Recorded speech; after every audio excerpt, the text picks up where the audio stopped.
There was a guy by the name, one of the Dutch settlers, his name was Van Hunks. And there's now a burger joint that's very good, named after him in Cape Town. And so Van Hunks was quite a poor guy, used to do odd jobs around the Cape Colony.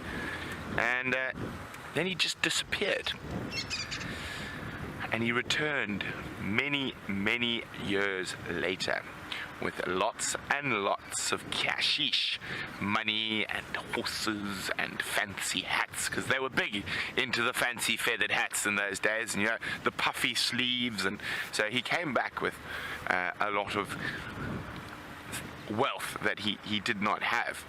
And obviously all the rumours spread through the bustling metropolis of Cape Town, which probably had some population of about 400 or 500 settlers at that time. But he moved into a little house. He built himself a nice little house quite high up on the slopes. It was called, I can't remember the original name of that mountain, but we all know it now as Lion's Head. So he had a lovely little home there, and looking over both Table Bay and towards Camps Bay, Bantry Bay, very beautiful, beautiful place. And his favorite thing to do was to smoke tobacco. And there's a large flat rock on Table Bay, on Lion's Head Mountain, where he used to like to sit and smoke his pipe. He had one of those long clay pipes, and he used to smoke the strongest of strong tobacco. And one day Van Hunks was sitting on his flat rock, puffing away, and a stranger arrived in very fancy garb. And Van Hunks wasn't a very social man. A stranger arrived with his own long clay pipe and his own big bag of tobacco. And he had very fancy, shiny clothes and a pointy fancy hat with lots of feathers. And he also had a Van Dyck's beard. It was very sort of sharply trimmed, pointy beards with a pointy moustache. And he sat down and he tried to engage in conversation with Van Hunks. And Van Hunks sort of answered him in monosyllables, not so interested in chatting. Now, Van Hunks used to send his staff off to go do the shopping and that, and he used to avoid the harbour. So that's where everyone thought maybe he became a pirate, and that's how he gained all this wealth that he didn't have when he left. And there was all sorts of rumours that he might have murdered his crew, took their share of the loot and as well, and all that. So he was sitting on the rock,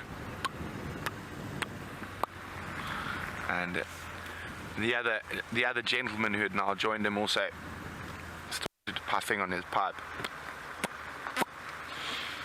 And eventually, after a long time, he managed to stimulate some conversation out of Van Hunks. And Van Hunks, being a cagey individual, never really gave on where he gained his wealth, what he did. He just sort of carried on answering in very short sentences. And then the stranger said, "I am the greatest smoker in the Cape Colony." And Van Hunks chuckled and he said, "No, my dear, good sir, I am the greatest smoker. No one smokes more tobacco than me, and no one enjoys it more than me." So the stranger says, "Van Hunks, a wager, sir. And I will bet you I can smoke more tobacco and enjoy it more than you." Van Hunks laughed and said, and the wager, and I'll wager it for your soul. Van Hunks laughed. Quack, quack, quack, quack, quack.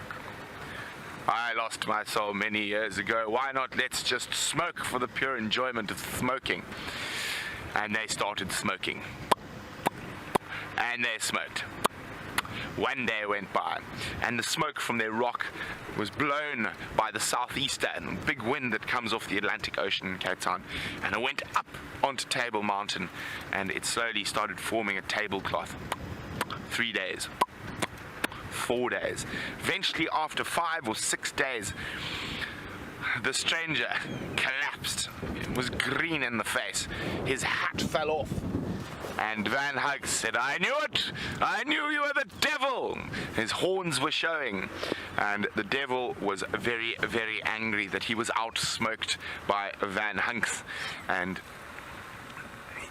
their smoking had caused the tablecloth to spread over Table Mountain. And the devil, enough of this, said, "That's it, Van Hunks, you're coming with me." But he said, "But I won the smoking competition." And he says, "I don't care." And rushed him off to hell.